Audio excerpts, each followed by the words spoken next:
Have you ever asked yourself why your depth unsettles people? Why the more you think, the less you seem to belong anywhere? Why your silence, your curiosity, your unwillingness to play along with shallow expectations often make others, especially women, pull away, criticize, or misread you completely? Kierkegaard once wrote, "People demand freedom of speech as a compensation for the freedom of thought which they seldom use. But you, you think." And that's precisely the problem. You're not dangerous because you're aggressive. You're dangerous because you can't be predicted. And in a world that confuses predictability with safety, a man who thinks deeply becomes a threat simply by existing. Modern relationships are built on comfort, not truth. But for the intelligent man, comfort feels like poison. He can't rest in illusions. He notices too much the small cracks in people's smiles, the empty words meant to sound like love, the way everyone performs instead of connects. Kierkegaard warned us, the crowd is untruth, and when a man refuses to dissolve into that crowd, when he decides to walk his own path, guided by meaning and solitude, he breaks the entire structure.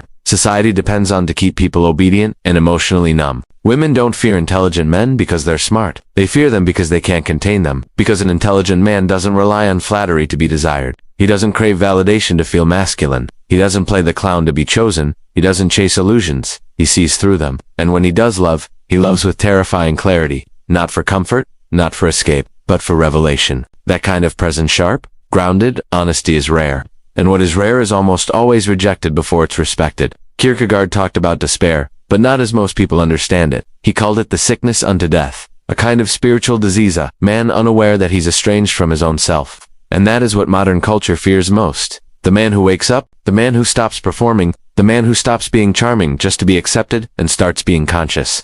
Because a conscious man can't be seduced by applause or emotional chaos. He's no longer driven by the need to be liked. And when a man stops needing to be liked, he becomes free. And when he becomes free, he becomes dangerous.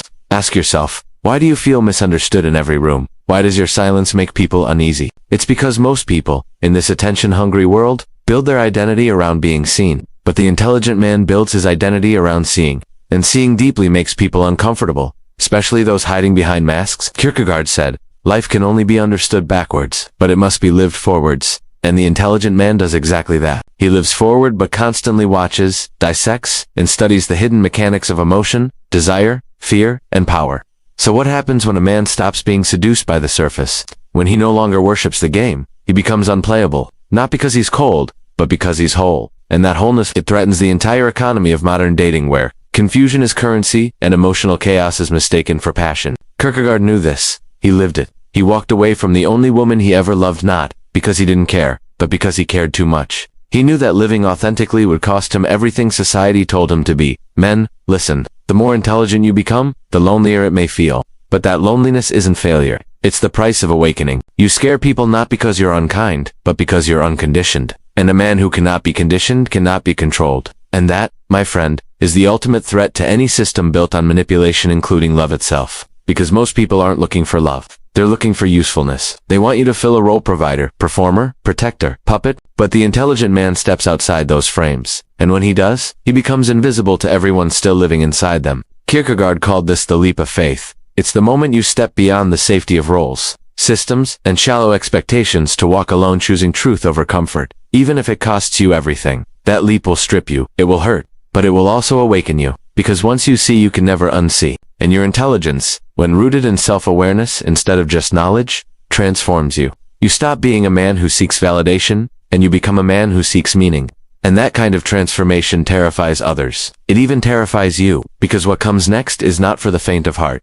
Kierkegaard once said, to dare is to lose one's footing momentarily. Not to dare is to lose oneself. And most men have already lost themselves. Not because they lack intelligence, but because they've been trained to apologize for it. You were told to soften your voice, to dim your insight, to pretend you don't see the truth. You were taught to smile when something's fake, laugh when something's shallow, and stay silent when something's wrong. You were trained to be agreeable, not authentic. But acceptance that requires the death of your essence isn't acceptance. It's assimilation. And the man who refuses to assimilate, he becomes a threat, not just to women, but to everyone who profits from his silence. You scare people not because you're loud or aggressive, but because you're precise. When you speak, your words carry weight. When you look at someone, they feel seen. Not flattered, seen. And being seen truly seen is unbearable for those still hiding. Most people don't want connection. They want comfort. They don't want the truth. They want reinforcement of their illusions. But the intelligent man destroys illusions wherever he goes, especially in love. Because for him, love isn't a game, or a chase, or a cure for loneliness. Love is truth. And truth doesn't always feel good, it just feels real. And that's why you face resistance. That's why you're often met with confusion or hostility. Because your presence threatens the system that rewards performance. You don't beg. You don't chase. You don't over-explain yourself just to be understood. You walk away, not out of anger, but because your soul refuses to be auctioned off to the highest bidder of convenience. And that kind of man, calm, grounded, inwardly sovereign, is far more terrifying than any tyrant, because he doesn't react, he chooses. And in a world addicted to performance, choosing consciously is the greatest rebellion left. You want to know why intelligent men scare modern women? It's not because women are shallow or cruel. It's because we live in a world that has been conditioned to expect performance instead of presence. And the intelligent man, he can't fake presence. He's either fully there, or not at all. That kind of fullness, that raw, unfiltered honesty, demands self-awareness. It demands courage. And most people, men and women alike, aren't ready for that. It's too much, too real, too revealing. Kierkegaard's life was a testament to this. He loved Regina Olsen deeply, but he left her, not out of coldness, but out of understanding. He knew his path required solitude, that his inner world was too wide, too turbulent to anchor to another. That's the paradox of the intelligent man. He craves intimacy but refuses to trade his integrity to get it. He wants connection, but not at the cost of becoming someone else's idea of who he should be. He would rather walk alone in truth than live surrounded by lies. That's not arrogance, that's alignment. And that alignment terrifies people, because deep down, everyone wants to be chosen. But the intelligent man doesn't want to be chosen, he wants to be met. And being met requires the other person to be whole too, to have walked through their own fire, to have faced their own lies. And most people haven't done that. So they call you distant. They call you cold. They call you too much. But the truth is you're not cold. You're clear. You don't hate women. You just don't worship illusions. You don't hate love. You just refuse to call dependency love. You've seen too much to play blind again. And that's what scares them. You're not manipulable. You're not predictable. You're not waiting to be told who to be. Kierkegaard once said, the most common form of despair is not being who you are. And you, if you've listened this far, are different. You want to know who you are beyond the noise, beyond the roles, beyond the constant craving for approval. That journey will cost you. It will cost you popularity. It will cost you comfort. It may even cost you love. But what you gain in return, selfhood, sovereignty, sanity, is worth everything you lose. You stop searching for someone to complete you because you no longer feel incomplete. And that's when you become truly dangerous, not to others, but to the system that thrives on broken men. Because when a man becomes whole, he becomes unpredictable. He no longer fits into the scripts written for him: provider, rescuer, entertainer, distraction. He simply is. And that's terrifying to people who only understand men as roles, not as souls. The deeper you go, the more everything starts to unravel, especially the lies you were taught about what it means to be a man. Kierkegaard wasn't chasing success as the world defines it. He wrote,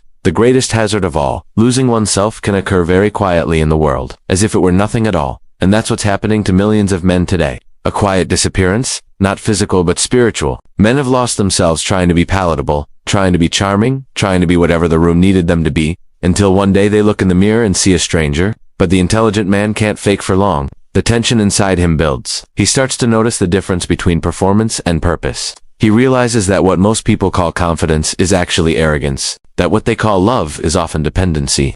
That what they call chemistry is just shared trauma wearing perfume. And once he sees, he suffers. Because awareness always comes with pain. You suffer because you can't go back. You suffer because your clarity offends comfort. You suffer because your need for truth ruins shallow conversations and fake relationships. And that's where the Kierkegaardian paradox sets in. You either betray yourself to be accepted by the world, or betray the world to remain true to yourself. Most men choose the first. It's easier, it's praised, it's comfortable, but it's also death. The intelligent man, if he's brave, chooses the second, and in that choice, he begins to live. Not safely, not easily, but honestly. That honesty shapes everything. How he speaks, how he loves, how he works, even how he walks away. And the world punishes him for it. Because a man who can be seduced by the crowd becomes a mirror to everyone still trapped in it. Let's talk about relationships again. Why do some women feel uneasy around the intelligent man? Not because he doesn't care, but because he cares differently. He doesn't chase.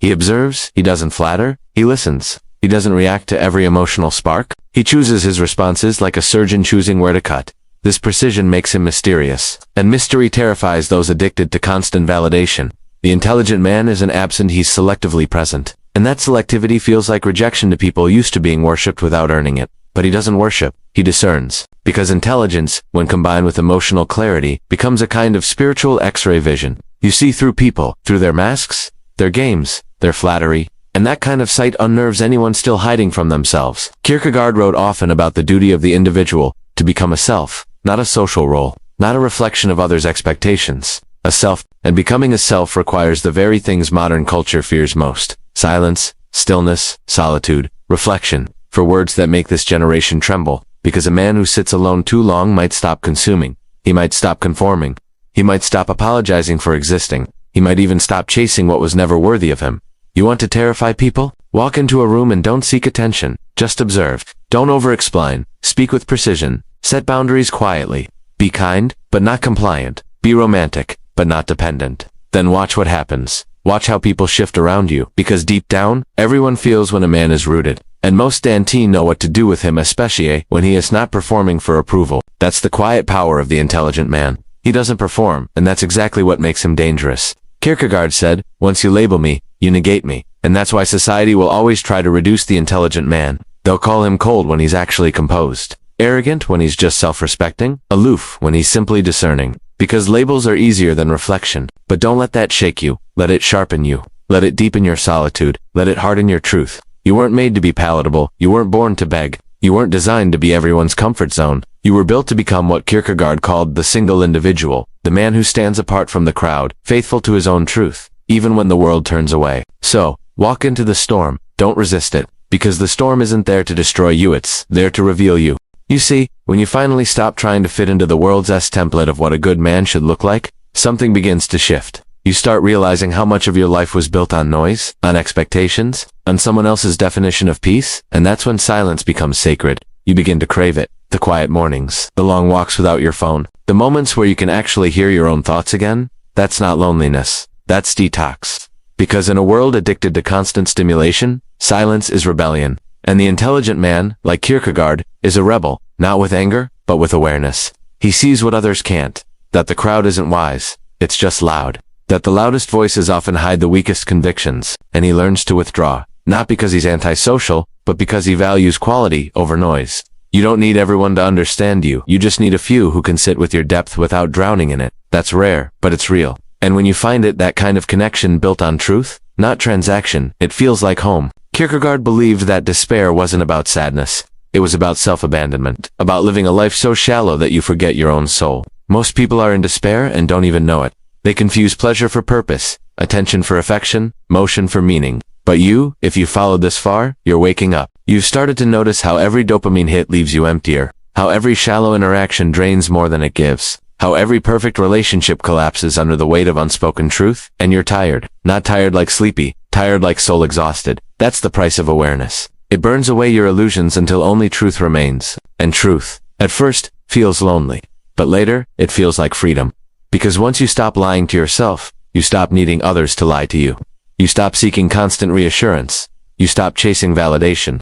You stop trying to prove your worth in rooms that can't even see you. You become still, grounded, unshakable. And that's when your presence changes. People start to notice something about you, even if they can't name it. You no longer need anything from them. You're not performing, you're not competing, you're just there. That's power. Quiet, invisible power. And make no mistake, the world feels it. Because when a man like you walks in truth, the lies around him start to crumble. His mere presence calls others higher, whether they like it or not. That's why some people avoid you. That's why some relationships fade. That's why the old world no longer fits. It is not because you become cold, it is because you become clear. Kierkegaard once said, "To dare is to lose one's footing momentarily. Not to dare is to lose oneself." You dared. You questioned. You chose solitude over comfort. You chose truth over popularity. You chose growth over approval. And yes, you lost your footing for a while. The world around you shook. Friends disappeared. Lovers grew distant. But here's the thing. That shaking wasn't punishment. It was purification. The people who left were never meant to stay at this altitude. The conversations that dried up were never meant to carry your new mind. You outgrew them, not with arrogance, but with awareness. And now, you stand in a strange place, between worlds. No longer asleep, but not yet fully at peace. That's where Kierkegaard lived. In that in-between, the space where thinkers and seekers dwell, where everything external starts to lose its grip, and everything internal begins to awaken. He once wrote, "Life can only be understood backwards, but it must be lived forwards." So you move forward slowly, deliberately, with your eyes open. You no longer chase meaning, you create it. You no longer seek belonging, you embody it. You no longer beg to be understood, you understand yourself. And from that place, relationships transform. Because now, when you love, you don't love to fill a void. You love to share your fullness. You don't cling, you connect. You don't control, you inspire. You don't perform, you invite. And that kind of love, mature, grounded, free, terrifies those who've only known attachment disguised as affection. But that's okay. You're not here to convince them. You're here to become, to live what Kierkegaard called the life of inwardness. To walk with depth in a world obsessed with surfaces. To embody truth in an age addicted to filters.